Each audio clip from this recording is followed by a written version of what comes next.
Ahoy hoy gang! If this is your first time with us, welcome! And if you're joining us from a previous video, hey, we love to see it and I hope you're doing well. It's Season 7!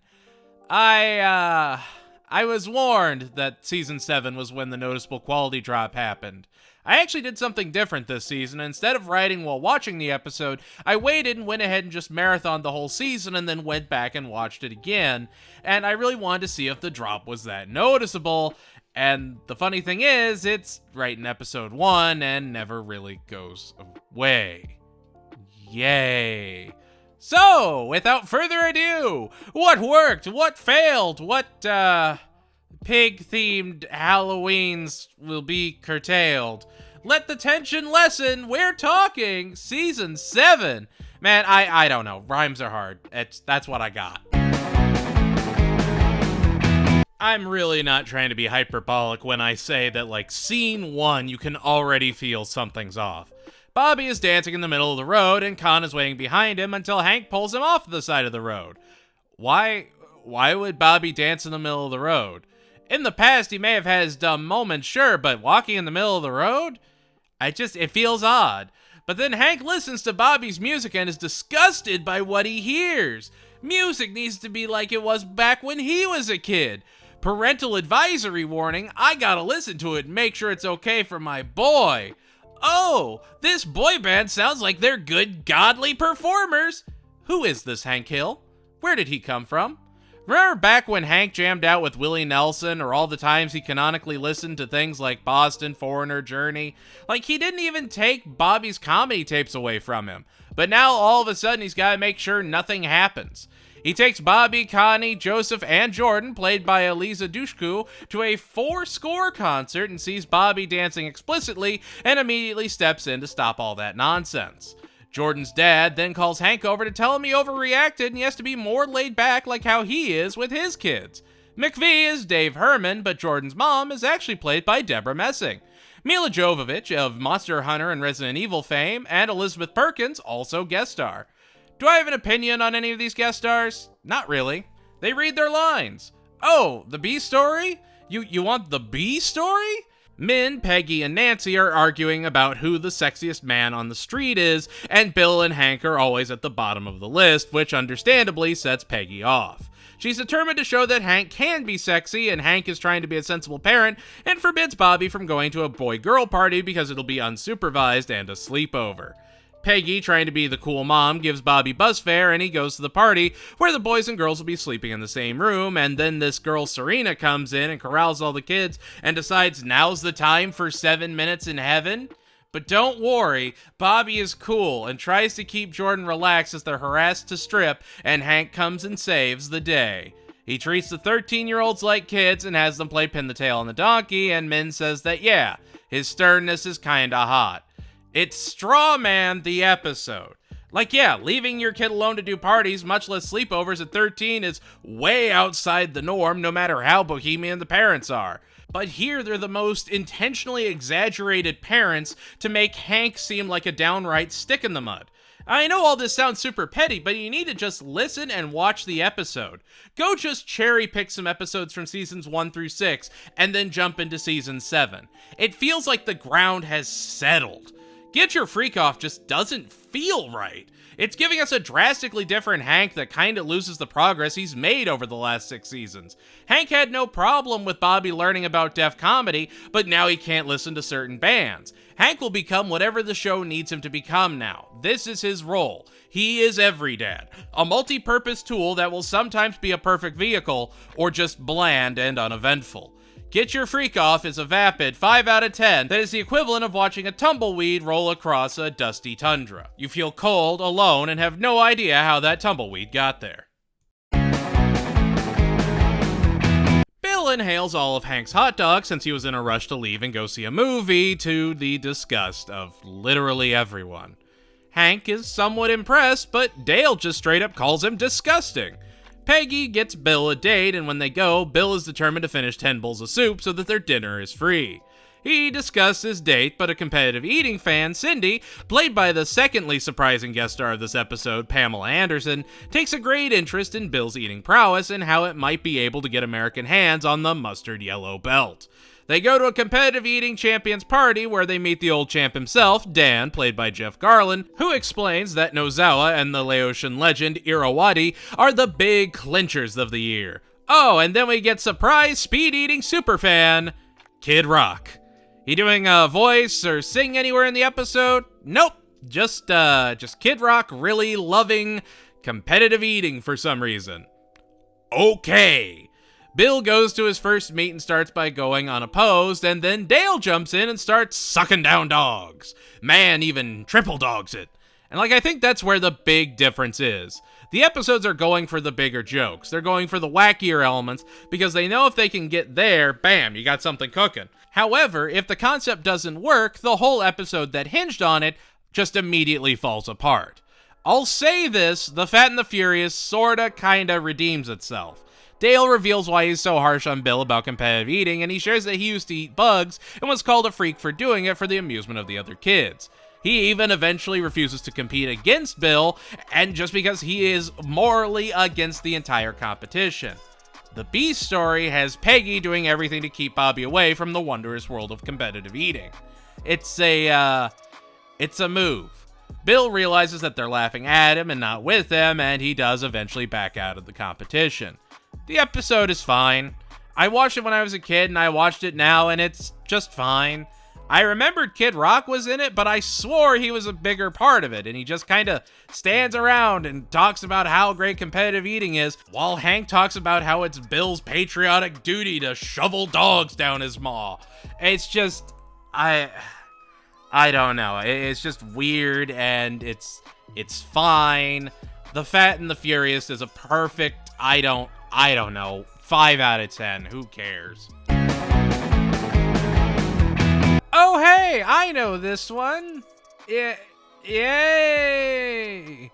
So just gonna go over the positives now because it's the right thing to do. Lucy Liu guest stars as Tid Pao, Connie's cousin. Other positive? They bring back the deli owner back when Bobby had gout to run the local sushi restaurant, which made me remember back when I was a kid and those were rare. Now they're on every corner. My, how the passage of time is great. I don't want to talk about this one. Did you know there's a band episode this season? Did you know it's the only one in the entire show? And it's not even this one?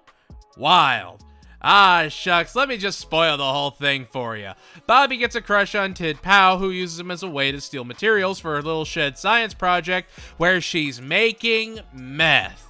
This is 2002. Breaking Bad wouldn't air for another 6 years, and here Bobby is just cranking it up.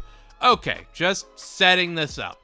Bobby and Connie are science fair partners till Bobby meets Tid Pao and trades with Joseph, who is crushing hard on Connie, who still cares about Bobby. It's not complicated. Keep up. Bobby just starts robbing and graffitis a fence, gets caught by Hank, who is just so god-dang disappointed in kids these days. And, well, the day of the science fair, Bobby decides to take the science project to school and starts cooking meth in the gymnasium, thinking he's just making rock candy, until Connie tells him he's doing a felony right in front of a cop judge. Then, when the judges come over and he's panicking, Connie takes a potato gun and just blasts the equipment away, but the cop still had a rock in his hand. He could still test it. He was told it was candy. What if he ate a meth? Yeah, it's the episode where Bobby makes meth. There's no two ways about it. Like, sure, yes, jumping crack bass did happen, but that was Hank being very, very misinformed and screwed over. This is Bobby being straight up manipulated to do a crime and keeps trying to get it to stop. There was never a part in the episode where I was smiling and like super ecstatic, like, wow, that joke really landed. I'm so glad I sat through this. There's no hidden joke that breaks this episode up. This episode barely feels like a King of the Hill episode a lot of the time. It almost feels like a very special episode, except there's no, like, special message at the end, just that, like, meth is bad. Like, what was Tid Pao? She's stealing meth, making deals, she's like 13 or 14 and getting into all this wild stuff. Then there's just Bobby being a weird new Bobby. This episode is the one that broke me. Bad Girls is a 3 out of 10.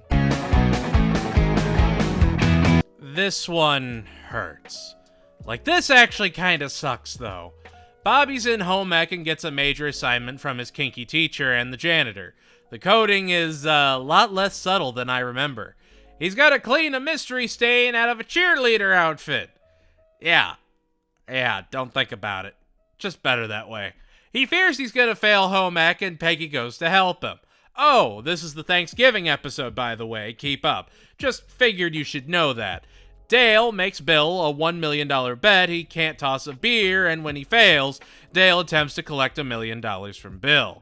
Bill writes him a check for $1 million, and Dale proceeds to cash it, taking all the money Bill has to his name.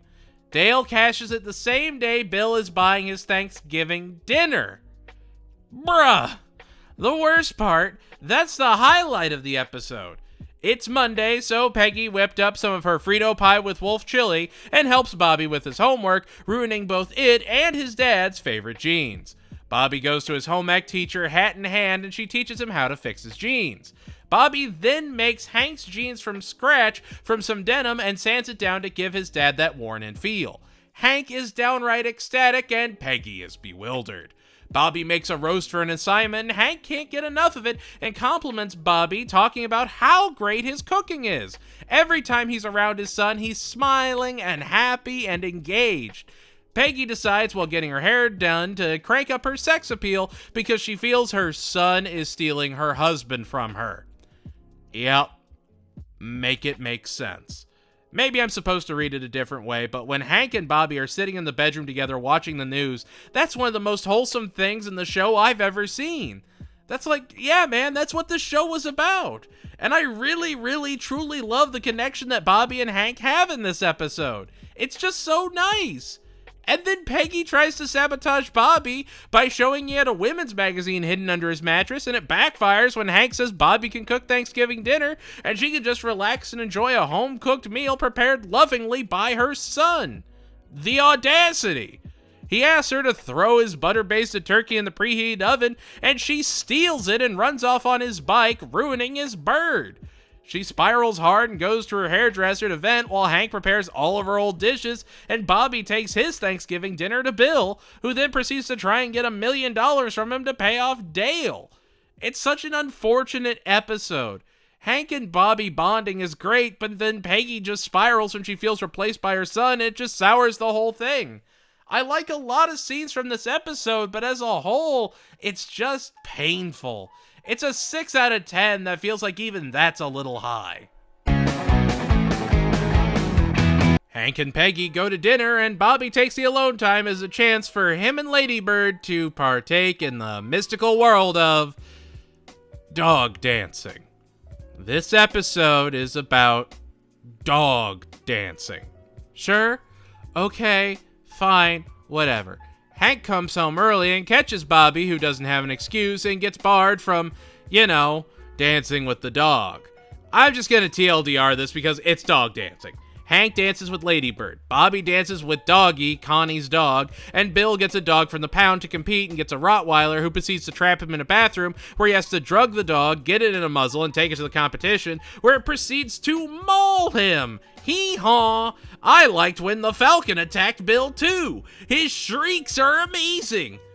That's all that is, just done again. Bill is just there to be hurt now. Bill isn't just a joke. Hank keeps smack-talking his son about how he's going to dance his dog in circles around him, and Bobby is going to bring the absolute pepper with Doggy. Like, I get the sentimentality it's supposed to be in the episode as Hank stares into Ladybird's eyes, but man, sitting through it this time, I was just bored. I remembered loving the Rottweiler scenes as a kid, but seeing them now, I feel like I've just seen it too many times. It's not a comfortable episode, it's a familiar episode. Like, if you walk by a TV and see Hank sidestepping with Ladybird, you go, oh yeah, that's the dog dancing episode. Like, yeah, that did sure happen, huh? Bill is the only source of comedy this episode, and it just doesn't feel like it does anything. Dances with Dogs is exactly what you put on when you don't want to focus on anything. It's just ephemeral. It's a 4 out of 10 that just kind of dances its way into obscurity. Alright, here we go. Redemption time. Last time, dog dancing. Pshaw, one-time fluke. Bobby's the towel manager on the football team. There we go. That's different. Bobby learns from Min about roses and starts to get interested in growing roses, even starting his own hydroponics in his closet, where he cultivates them away from his dad's prying eyes, until he misses a game and everyone struggles without a towel because he left his team hanging. Hank is then encouraged to take Bobby to a rose growing competition, and he's got some pretty stark competition in the world of growing flowers. We've got Dorothy, played by returning great Betty White, and Morgan, played by the late incredible Michael Clark Duncan. Gone way too soon, and he brings Morgan to life with baffling passion. I mean, he is bringing an absolute masterclass performance. He is easily one of the best guest stars of this entire season, and we've got a lot of big names. And so, yeah, Hank, Bobby, and their peace pipe sponsors have them cultivating the most beautiful rose for the competition. Hank naturally gets competitive, while Bobby is just trying to use the roses as a way to relax and unwind. Bobby keeps offering suggestions that Hank keeps refusing until they get to the competition and they fight and damage the rose, so he's got to do inner petal pruning, which makes them lose, and peace and love is fake, and whatever. They built this whole backstory to Morgan, and he has all these moments where he's confronting people, and it makes you really want to shift the focus to him, even having him win in the end, but no, you came for Hank and Bobby. This is a Hank and Bobby episode. And it's sad that it's following one of the true rules of anime, that the main characters are the third most interesting characters in the lot. Like, we're gonna show you snippets of something interesting, but then hop on back to see Hank take charge of Bobby's hobby. I loved last season. I thought it was great. Probably one of the best the show has had. This season, I just did not remember all these episodes being in the same season or them being as bland as they are. But it really is just night and day when you compare it to the earlier seasons and look back, and it just doesn't feel right. This is a prime example of why it doesn't feel right. Hank is walking in his kitchen when his floor gives way and he has a tunnel underneath his house that Dale had constructed as a means to travel between houses. Now, I'd say one would be justifiably upset, but wait, it gets worse. Their home isn't safe to live in now because of Dale, so Dale offers for them to stay with his family, and he proceeds to bug Hank day in and day out. And when Hank is using a silk saw to fix the damage that Dale caused, Dale starts hopping around like a madman and moving his hands like crazy when Hank accidentally cuts his finger off. Dale proceeds to get a restraining order, and Hank gets assigned to anger management. You know, Hank. Well, yeah, that's the joke. That's why he's so mad, is he doesn't belong there. Yeah, cool. But Boomhauer and Bill were both there and saw Dale just moving around all loosey-goosey without any protective gear. They could have said anything to show that Hank wasn't in the wrong. But Hank goes to anger management, learns about the happy kitty, makes friends with Big Jim, who will die of a heart attack like 5 minutes later, so don't get attached to him. And then, because it was such a good idea, Dale starts tunneling under the road as a garbage truck is coming through. So Hank yells for them all to get out as the dump truck crushes the hole. Remember last season when Dale had his gun club and was a soldier of fortune and he kinda failed his way to success? Remember when Dale said Hank was his best friend and then he got a restraining order against him? From season 7 onwards, characters are whatever you need them to be for the good of the episode. Sometimes that's gonna work, and sometimes it isn't. When I was a kid, I absolutely thought Hank deserved to be in anger management, and now I think he wasn't mad enough. Dale dug under his kitchen and made it inhospitable. Like, that's thousands of dollars worth of repairs, but he'll throw Rusty Shackleford out and then just run off. I don't know. It tries to paint Hank in this bad light like he needs to control his rage, but he's one of the most controlled people we ever see. Which, if that's the joke, it just sort of fails. It just doesn't deliver on what it's trying to fix. You're supposed to be in awe and suspense, but I was just straight up bored. The Texas Silk Saw Massacre is a dull 4 out of 10. Like, please understand. I wanted to love this season, and there are episodes I do enjoy out of it, but there's just a lot of episodes that make you scratch your head and wonder why.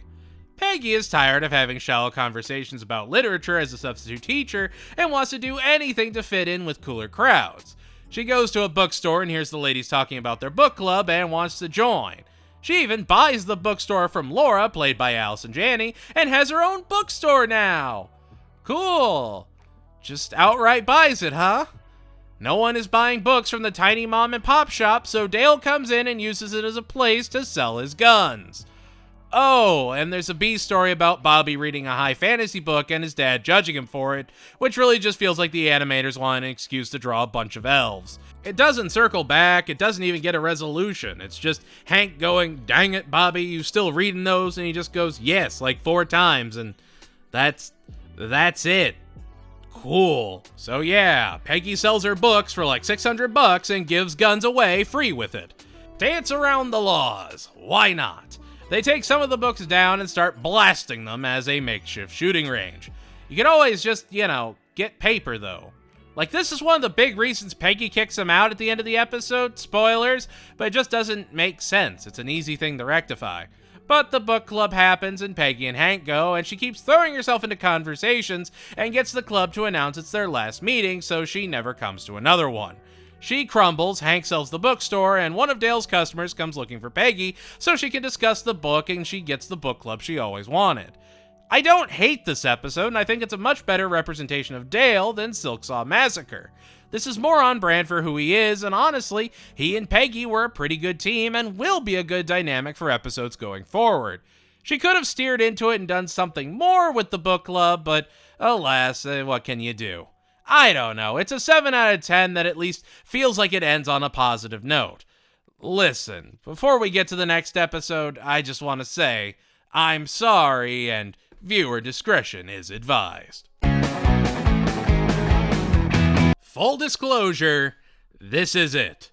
This is the banned episode.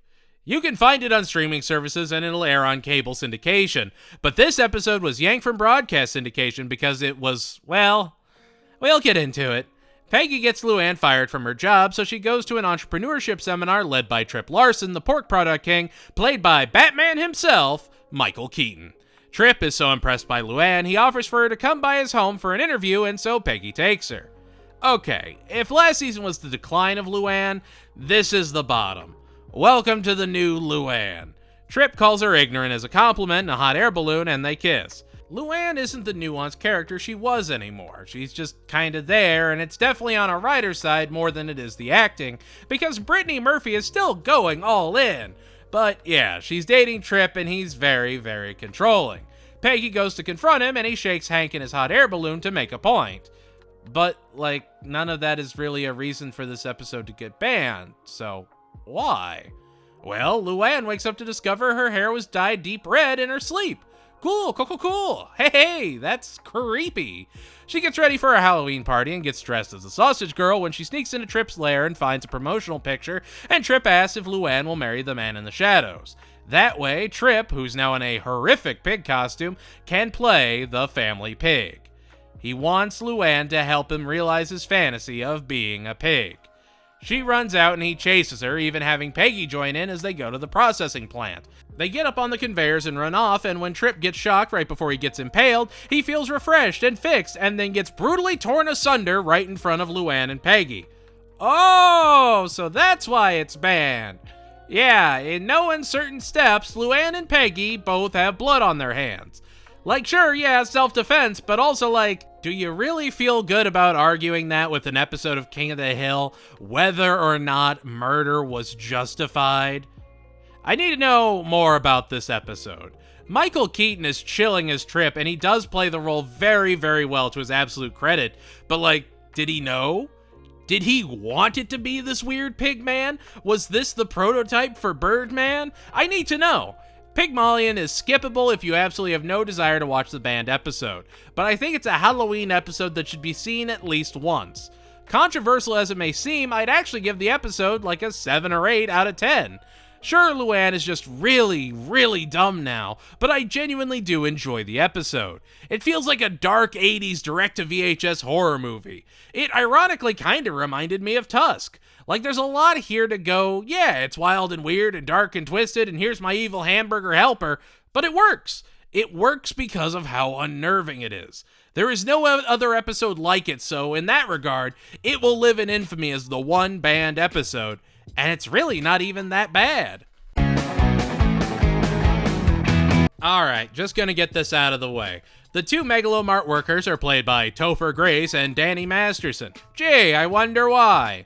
Tom Arnold would also show up and read the lines in front of the microphone, though I don't think I could call that acting. Like Jeff Garlin put in more effort, and he's Jeff Garlin. He made a career about being the guy who seems like he couldn't pretend to care. I know Tom Arnold can at least bring something, but here it's just the most wooden guest voice I've ever heard. Hank recommends Dale to help get rid of the Megalomart's rat problem, and Dale rushes in because he thinks that Hank believes in him, and he's just so god-dang excited about it. Dale goes in and starts finding that his traps are failing, and that this monster would be bigger than a man at this point. He was on the hunt for an ape. He stakes out the store after hours, and when Hank hears of it, he, Bill, and Boomhauer all rush off in Dale's extra work uniforms to go along with him and get the rat bomb taken care of. Hank tells Dale he never actually believed in him, then realizes the phone line has been cut and they're barricaded inside the Megalomart, where they start to get hunted and picked off one by one. And yeah, it's just the dumb teenagers, but also Chuck Mangione is just straight up living in the store hiding there. It's wild. They catch the kids and Chuck Mangione plays his song under the moonlight. Alright, now here's where you're expecting me to just absolutely tear this episode apart, right? Just announce it as the worst episode ever made?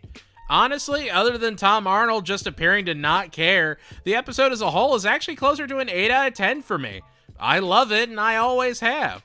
Boomhauer getting caught in the Gyromaster, the mongoose finding a new home in the ball pit. There's enough quality jokes that keep you engaged and pull you from set piece to set piece. Like I said, they go all in on a joke and you either love it or hate it. I'm sure I've already upset some people with my review of this season, but I think even they can agree this season is very wishy-washy.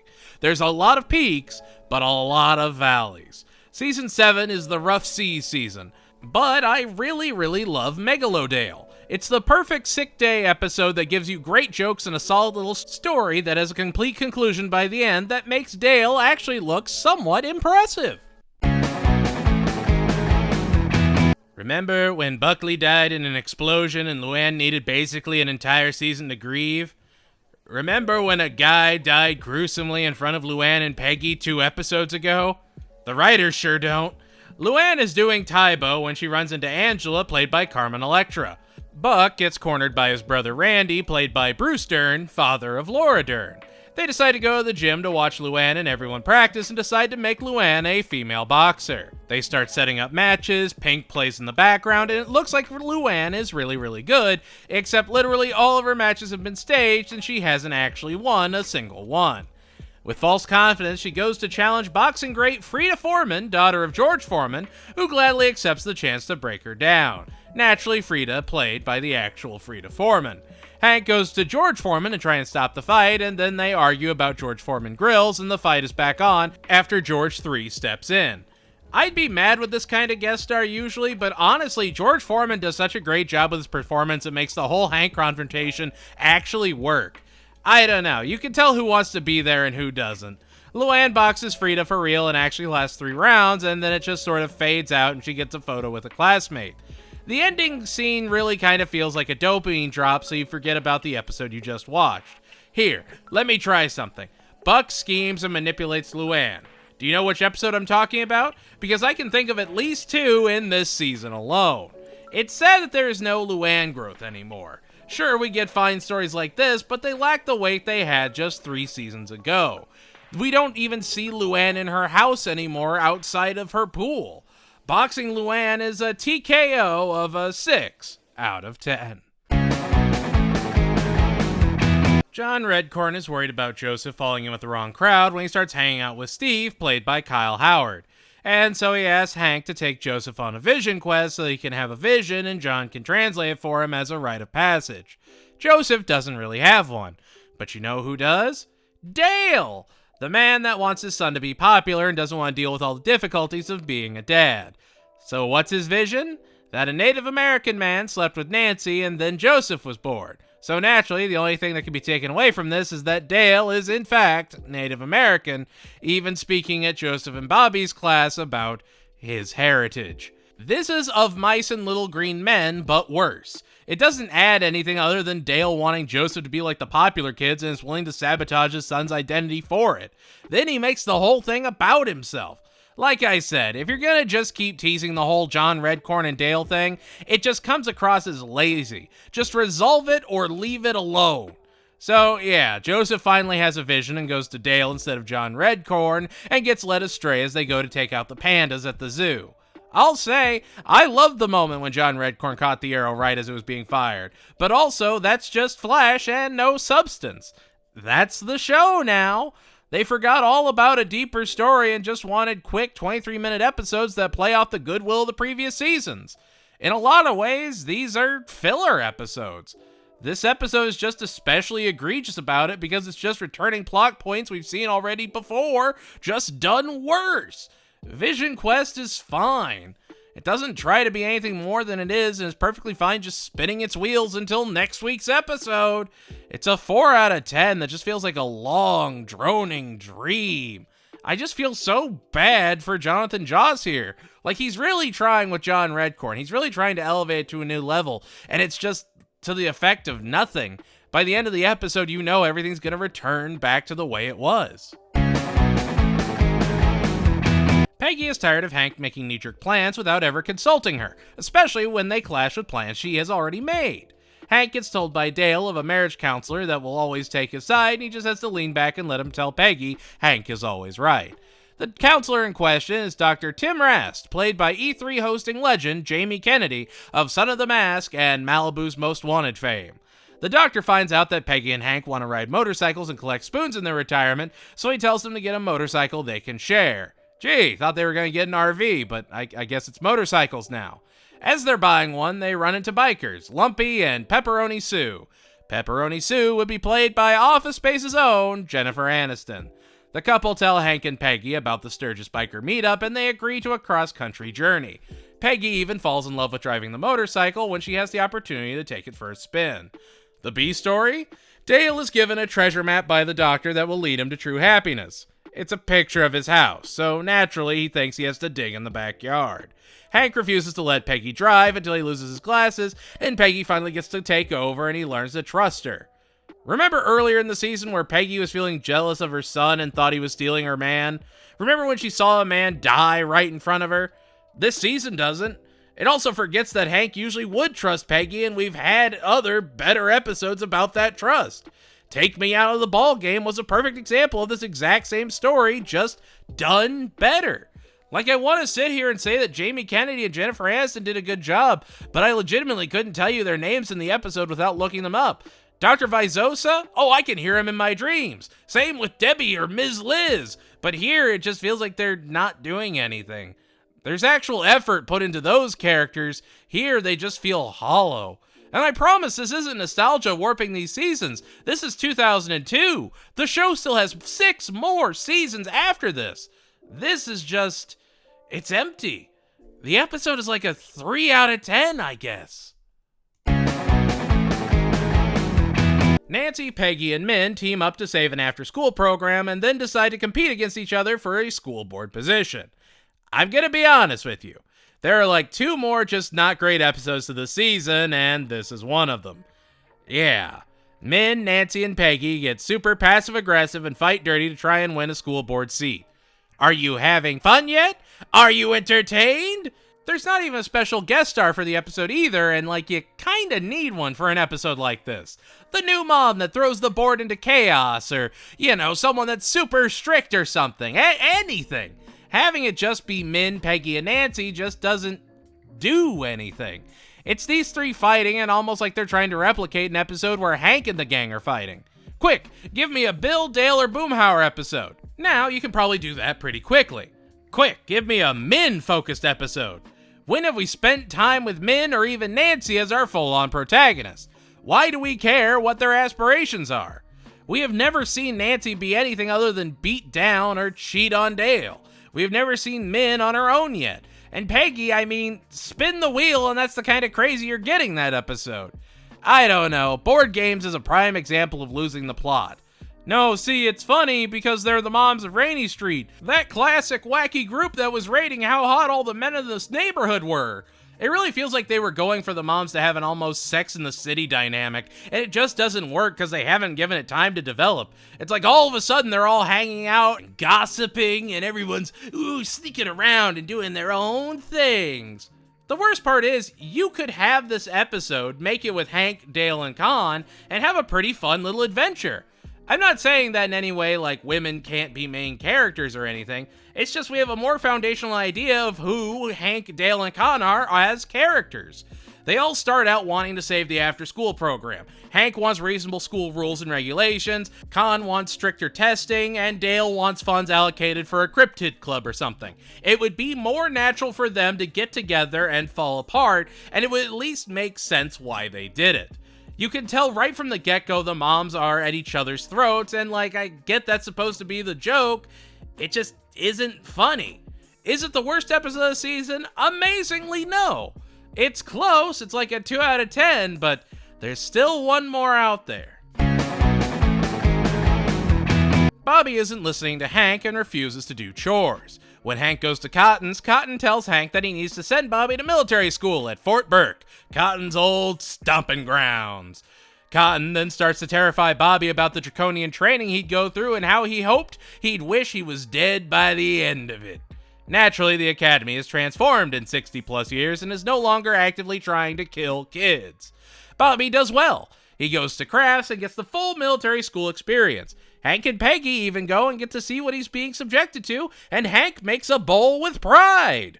However, when Cotton finds out that the academy has gone soft on him, he relents and goes to Fort Burke and demands to take command of the outpost.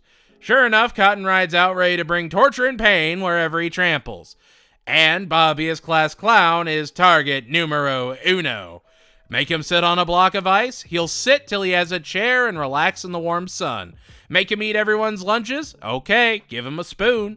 Throw him in the brig and lock it tight behind you. He'll come out after lasting even longer than everyone's favorite shinless wonder. You can't shape goo, but you can't beat it down either. Goo is goo. Bobby won't be pushed around. He won't be beaten down. He's just always going to do his own thing, and that's okay. I actually really like this episode and think it stands well on its own. It shows that those violent traditions were done away with, not because the new generations are soft, but because there's just more effective methods. Bobby endured what Cotton went through and even lasted longer than him without compromising on who he is. It actually feels like it's some growth for Bobby. That takes some severe mental fortitude, and it's incredible that Bobby's developed like that. Now, does it feel like that growth is going to stick for Bobby? No, not really. Hank respects Bobby, and Bobby respects Hank a little more now too, and Cotton even compliments Hank. It feels like a weird episode. It's still an 8 out of 10, but again, it's got this sense of emptiness that lingers that reminds you that this episode doesn't matter. None of these episodes matter. It's the big sales competition, and Bobby is front row and center to see his dad in action. The first customer that comes in, Hank gives a pamphlet and sends them on their way to do research and talk it over with a trusted confidant. The B story has Bill in a lawn chair attached to weather balloons as he sails high as a bird and is living his dream until he falls and gets snagged on the rope and is left at the wind's mercy. Bobby sells a grill when Hank isn't looking by just trying to get the customer to like him, and Buck is so impressed he lets him be a salesman alongside Joe Jack, who actively wants to beat Hank. Joe Jack and Bobby become a dynamic duo selling grills left and right. And as Hank's numbers slip, he gets sold in a poker game to go work at Thatherton Fuels. Naturally, all the lies and grand promises come back to bite Joe Jack and Bobby in the ass, and they find themselves with a fury of customers ready to go for the throat. Naturally, Hank is there to come to the rescue and jumps in to save the day because of course he has to, and sure enough, the guy from the beginning of the episode comes back and wants propane for his entire trailer park, making Hank the big winner right at the last minute. How convenient. I know it sounds like a sped through summary, but the miseducation of Bobby Hill is genuinely one of my favorite episodes of the whole show, and probably one of the most impactful personally for me. It feels like an older King of the Hill episode, and the B story with Bill is just terrific. Don't get me wrong, there's episodes of the season I still genuinely enjoy. This is a super strong 10 out of 10 that knows exactly who it's for, what it's doing, and how it can get to a satisfying conclusion. Where the early seasons were about building a story about a neighborhood, these seasons we're diving into are very much in the Andy Griffith Show vein. The episodes are just pocket adventures. You don't have to worry about one episode leading into another really having any impact. Want to guess how many two-parters are in the back half of the series? Like none. You could argue one, but that's being generous. It's a whole thing. The miseducation of Bobby Hill shows that this new style can work for the show, but what they're going for has to be incredibly polished for it to stand on its own. Buck gets left by Ms. Liz again. He goes on a bender and starts really tying one on, and so we get a flashback to Hank being saved from the world of jeans and denim by Buck, and so Hank decides to take Buck to get right with the one man that can help him.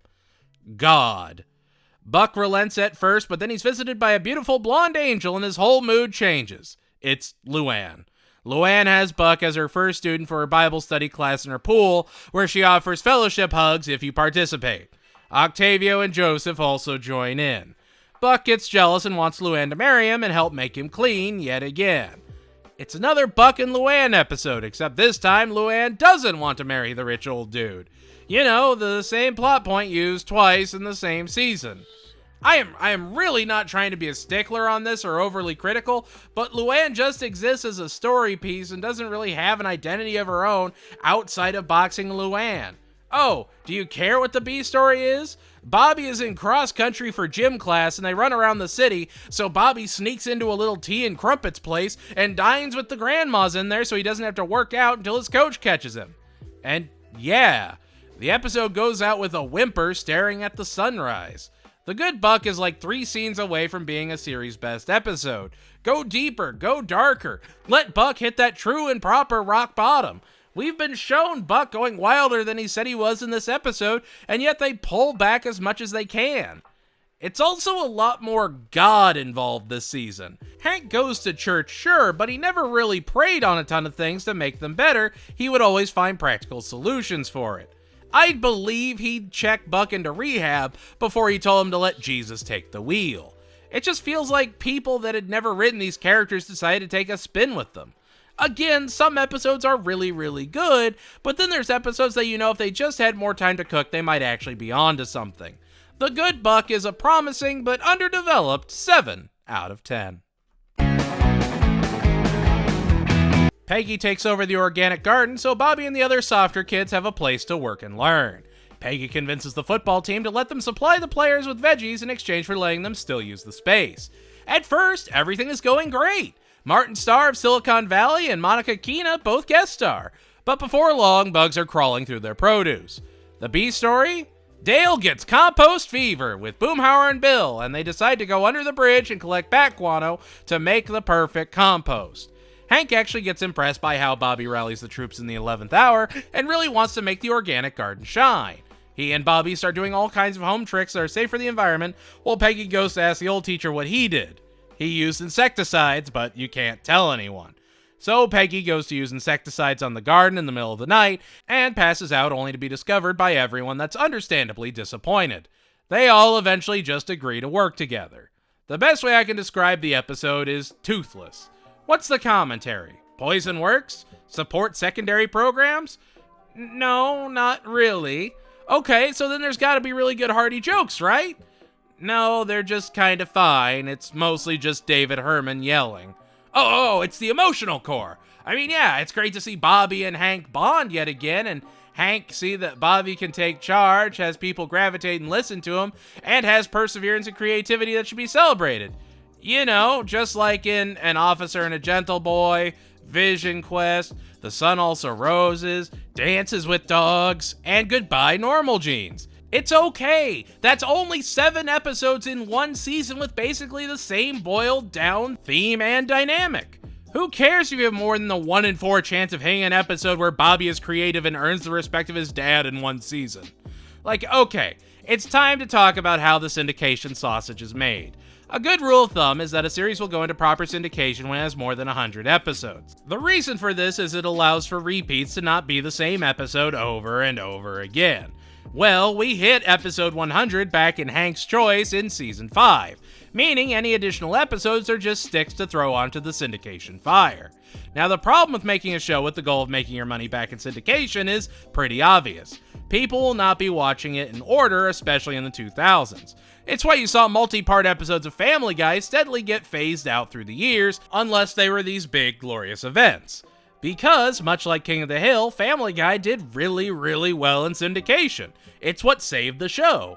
Granted, this was a pocket in time before streaming became commonplace, so now even the idea of syndication isn't as important as season-long narratives again. We keep swinging that pendulum. Anyway, I'm rambling. You've seen the episode before. It feels like you've seen the episode before. It's a 5 out of 10 and not the best one of that dynamic. Bill gives the gang lice and they all have to shave their heads. When they shun Bill, he goes day drinking in town and ends up getting arrested and thrown in the drunk tank where he becomes something of a local celebrity. When they're shaving Hank's head to get rid of the lice, it reveals a Bill tattoo on the back of his head that he got right before Bill went into training. Hank, seeing how much Bill does mean to him, gets the tattoo lasered off, but goes to save him before the cops let him admit to a crime he didn't commit, and so Hank has to get arrested, get Bill's name re-tattooed to the back of his head with a pen, and convince Bill that his life is worth living outside of prison. It's a Hank and Bill episode where Hank realizes what a good friend Bill is, and Bill appreciates Hank after having his come-to-God moment. There will be like 9 of these kinds of episodes going forward. It's sweet to have a non-consequential Bill episode where he's not battling with missing Lenore or thinking he's gonna be a walrus, but the man gave his friends lice and then became a drunk tank celeb. Yeah, sure, I guess. Like, what good does this do? What does this accomplish? It just sets up the disappointment later in the season that much worse. It just shows that Bill exists to be tortured in some degree. Oh, the corrupt cops will let them take the fall so that they can get away with their crimes. Who cares? Be True to Your Fool is an episode that, again, was missing like one less prison scene and one more flashback to really bring it on home. I really can't emphasize enough how jarring this season feels coming right off of season 6. This is when the shuffling begins. Be True to Your Fool is... oh man, I don't know. Another 5 out of 10. Oh boy, this episode. Bernie Mac guest stars. Hank installs his water heater incorrectly and the house fills with gas. Bill actually jumps in and saves everyone from the silent killer. And when Hank is getting his water heater fixed by Mac, played by the great Bernie Mac, he gets agitated and Lady Bird attacks Mac. Mac then accuses Lady Bird of being racist because he's black. Hank tries to prove Lady Bird isn't racist. Isn't this a fun episode, gang?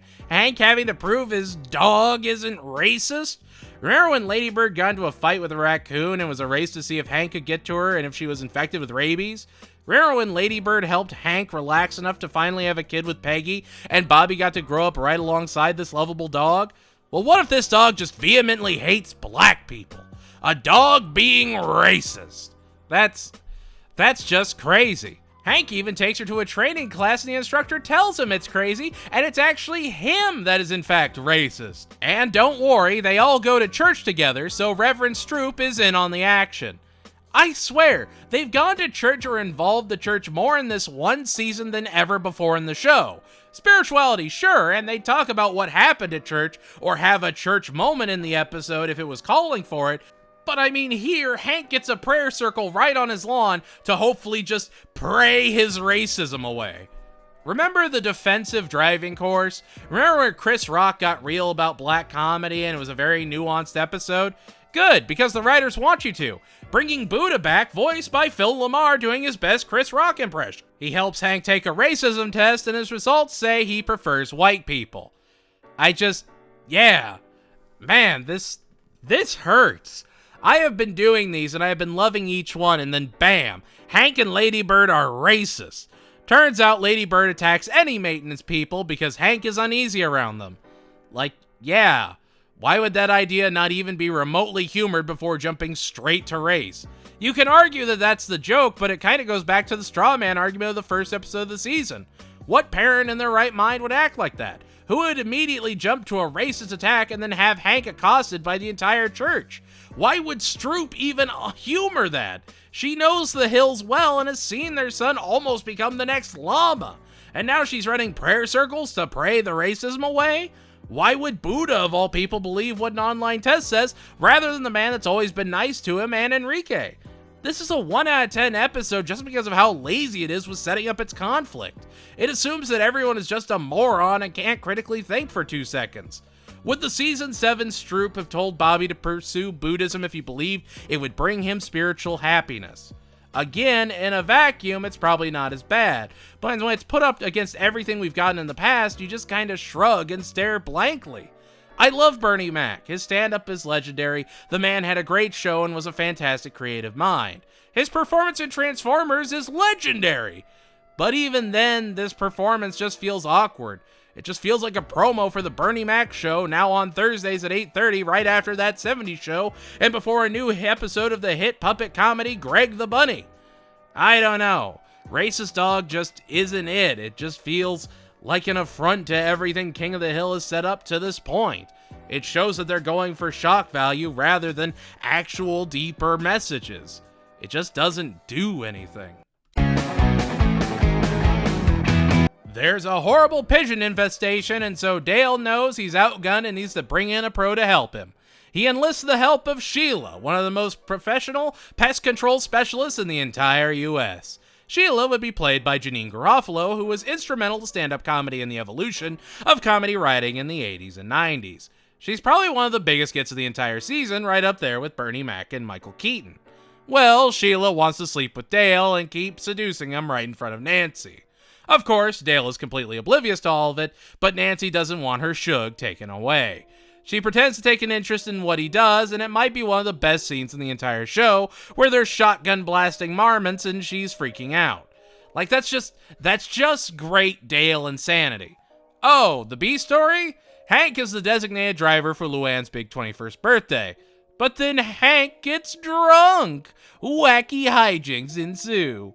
Dale gets whisked away to the rooftop, and when Sheila makes a move, he rebukes her and says he only loves Nancy, and he vowed in front of God and all of his friends. Again, there's God. It's so weird. Like, I'm sorry I'm drawing such attention to it, but it just keeps being brought up. Would Dale of last season say things like this? Act like this, absolutely. But talk like this? I don't know. This is a big turning point for Dale. It's hard to explain without the later seasons, but know that this is where Dale starts to get a lot more of the spotlight. Hank puts a song on repeat at the jukebox, and he and Luanne get blackout drunk, and he wakes up on his front lawn. Hee-haw. The episode plays out exactly how you think it would. They hang on the actors to bring the characters to life, but yeah, that's it. Night and Deity is a 7 out of 10 that does try, it does have solid writing, it just always feels unfinished and rushed in the third act. Khan's mom is in town. Aww, and she doesn't get along with Min. Aww.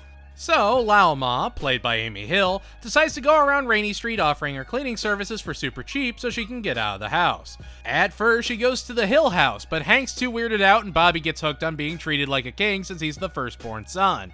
So they introduce her to Bill's house, and where they expect her to be disgusted, she loves it, and even weirder, starts to fall for Bill.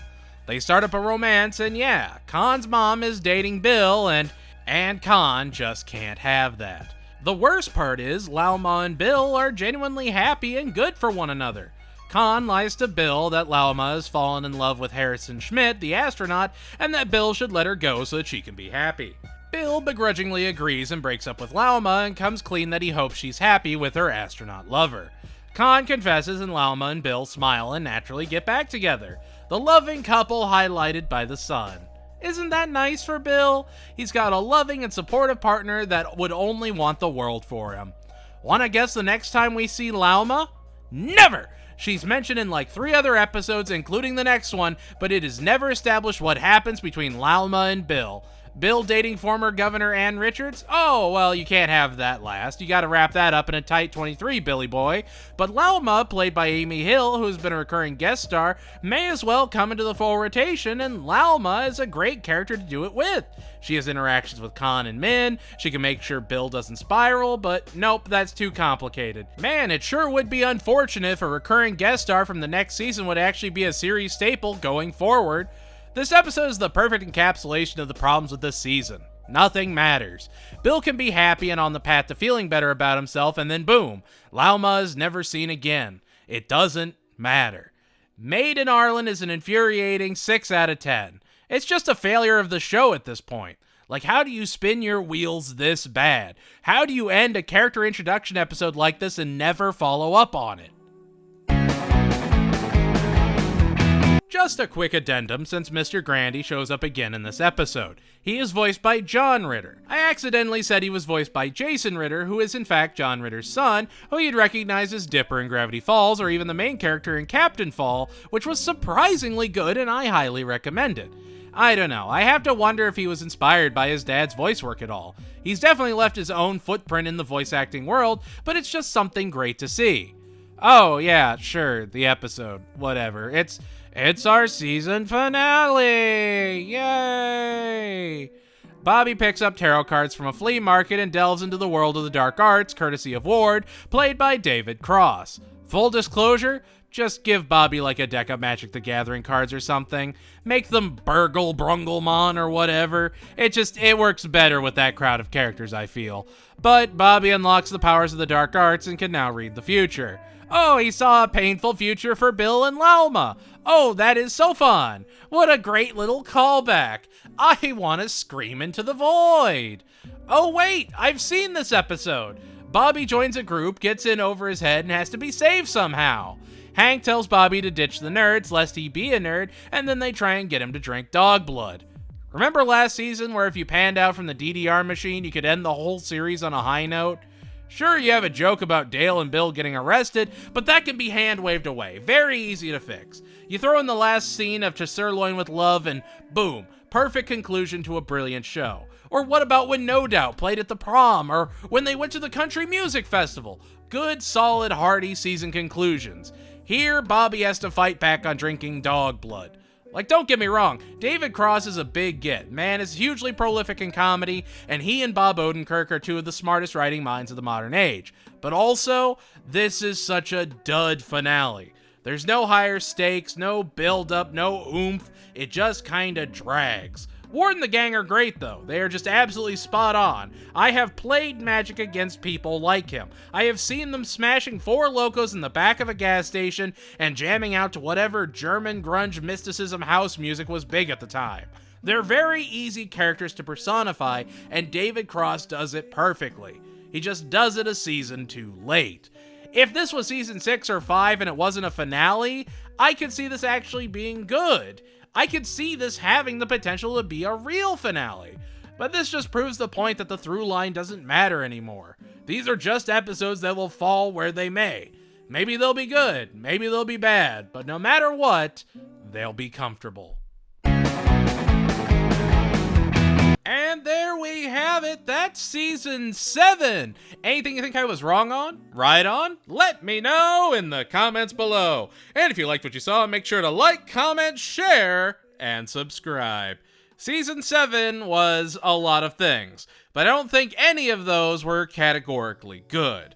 While we got some really strong episodes, the overarching issues of a lack of a through line and consequences made this season just feel like a bunch of nothing. And I can't even say I was spoiled by modern storytelling. I was spoiled by the storytelling present in the show for the previous 6 seasons leading up to this one. It's a tragic send-off to the structure we had for over 100 episodes, and I am sad to see it go, especially as we swing our way into season 8. That being said, thank you so much for watching. It's been a true delight to be able to keep making these videos for you all. Keep fighting that good fight, and know I believe in you. A rising tide will lift all ships, and before long we'll be sailing to greatness. Goodbye, everybody. Stay strong, and I believe in you.